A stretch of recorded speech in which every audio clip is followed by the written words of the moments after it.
Okay, so quite a lot of people seem to like the 2 videos I put out so far on scambaiting, and many people have asked for more. I'm working on that, but meanwhile I thought I might tell you about a bit of scambaiting I did a few years back, if you don't mind. So in this one we bring people together, and by people I mean scammers. And in terms of bringing together, well, I didn't really give them much choice.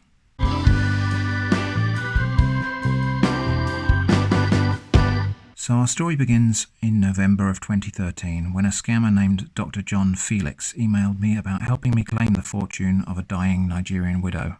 That's obviously not the scammer's real name, but throughout this video I will just refer to them by the names they've given me. So if you've never heard of this before, this is a 419 advance fee scam. And what happens here if you respond to the scammer is they promise you a large sum of money, but you have to pay a fee, some sort of administration or bank fee. You pay the money and you never hear from the scammer again, unless it's to ask for more money if they think they can get away with that. Anyway, I responded with a few brief messages just to get past the copy and paste responses or automated responses and to get a real conversation rolling. After all, I want to be wasting the time of a real scammer, not interacting with some autoresponder.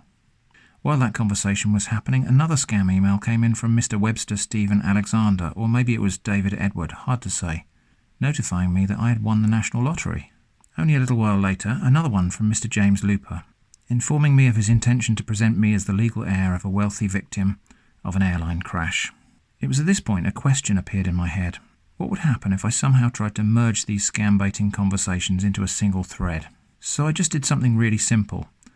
I kept a notepad document containing a list of the email addresses of all of my pet scammers, and every time a new one came in, after getting them on the hook with a couple of rounds of OK or similar, I'd just add them to the list, then send my next reply to the whole list.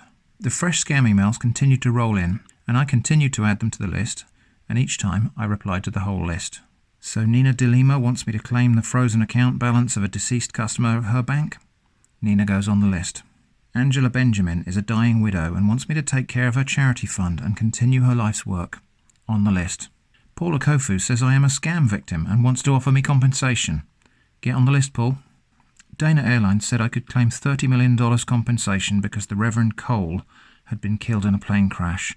This seems a pretty common problem. Anyway, Dana Airlines, on the list you go. On and on it went. For a couple of months, nothing very exciting happened, except the list grew to more than 30 scammers.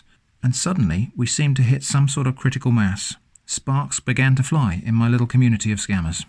I suppose I should mention at this point I had begun to adopt a convention. Every time I welcomed a new scammer to the list, I did so by using the greeting, "Idiot scammer, you're on the list now." One of the scammers, Barrister David Smith, hadn't yet figured out what was going on and asked, "Why you send the same message 3 times, idiot?" Before I could respond, Dr. John Felix answered, "Nah, your father, idiot. Don't try and write me again." James Looper chimed in to ask, "Who is Dr. John Felix?" Dr. John Felix asked, "Who is James Looper?" This was lovely because what seemed to be happening now is the scammers were wasting each other's time and annoying one another without very much input from me. I sat back to watch. Some of the scammers tried to maintain a facade of authenticity. Mr. William Barry told me, "You are hereby advised to stop dealing with some non-officials." Other scammers in our little club were just plain confused, and like Antonio Lucas Esquire, they lost track of me as the target and began to ask questions like, "Why so many are responding? Kindly reply if you are serious about the transaction." Some of these scammers were replying only to me, but many of them must have hit reply all. Every now and again I would just contribute to the group with the words, "Idiot scammer." James Looper began to beg, "Dear Monge, please I beg you in the name of God to stop sending me what I do not know about. I have given you my driver's license and house address. Then how can I be a scammer? I do not know where you get all these Nigeria scam letters. I left the US and my family for the claim I contacted you for, but now you keep insulting me for what criminals in Nigeria are sending to you. Please stop if you're not doing the claim with me." Well, of course I'm not doing the claim with him, he's a scammer. But I felt like he deserved a reply to his pleading request to stop. So I replied, to the whole list, of course. "I love that you said please. So sweet. Idiot scammer. You're on the list. You're staying on the list." Now, if I did this whole exercise again, and I well might because it was a lot of fun, I think I might set up a proper group mail distribution list, so each of the scammers would think they're only replying to a single respondent. I reckon that would add to the confusion factor. Anyway, James Bowman had now figured out what was going on, and sent me a shouty one-liner saying, "You are bastard indeed." Again, I felt this needed a personal reply. Well, I guess not really personal because I did reply to the whole list again, Perhaps so. Maybe I am a bastard. But at least I'm not evil. You know, evil like an idiot scammer. For good measure, I added, "Does your mother know what you do for a living?" Dana Airlines tried a sad and plaintive complaint, saying, "Please, it is not the airline that called you a bastard. Only God knows where you're getting this mails from," and then mix them up with the airline email. Our email is danaairlines@hotmail.com. I don't like to see people confused, so I clarified the situation by replying. To the whole list, obviously. Allow me to explain. This mailing list is a list of scammers. All of the scammers on this list get to see the reply to the latest scammer I add to the list. You, Dana Airlines Limited at hotmail.com, are on the list because of the email you sent me on Friday the 17th of January, containing your scam story about compensation for the death of Reverend Cole and his family in a plane crash. Hope this helps. All the while this was happening, I noticed I was getting an increasing number of automatic responses. Some of the mailboxes on my original list of 30-plus scammers no longer existed. In some cases, this was no doubt shut down by Microsoft or Google, but I think some of them may in fact have shut down their own email accounts in order to get away from the noise. Now, of course, it's not that hard to close a mailbox and open a new one, but it's a little bit of inconvenience, so I'm calling that a win.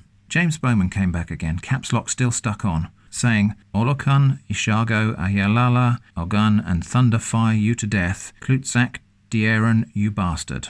I don't know what all of that means exactly, except to say that it means that the writer was not in a calm state of mind. Shortly afterwards I got a bounce from James Bowman's mailbox, so it looks like he might have quit the game in his rage. So the population of our little reluctant community began to dwindle, and things quietened down a bit, but some of the later arrivals were still gamely trying to protest their innocence, such as James Wong, who had earlier promised me he would help me cash in the Hong Kong bank account of $124 million left by some dead Libyan guy, who now said, "This is not a scam. It's real. Give me a chance to prove it." I said, "Of course it's a scam. Get an honest job." He replied, "This is not a scam. I'm currently in Africa soil for the funds. As soon as you agree, we will work out modalities, and best option you can receive the funds. The fund is in the Diamond Bank, Africa, and in a bank in Spain. Not all that glitter are gold, but most are." That conversation might have gone somewhere interesting, but I felt like this little project had just reached its crescendo when James Looper seemed to have had just about enough, and blew his top, saying, "God will punish you, together with these idiot scammers. You and them are sending all this rubbish to me." What a result. That'll do nicely. So I hope that was a little bit interesting, even though it's just a trawl through my archives. I've been doing this sort of scam baiting for about 15 years now, and I don't intend to stop anytime soon. We'll have some fresh results again fairly soon. I hope you stick around to see them. Thanks for watching, and I hope to see you again soon.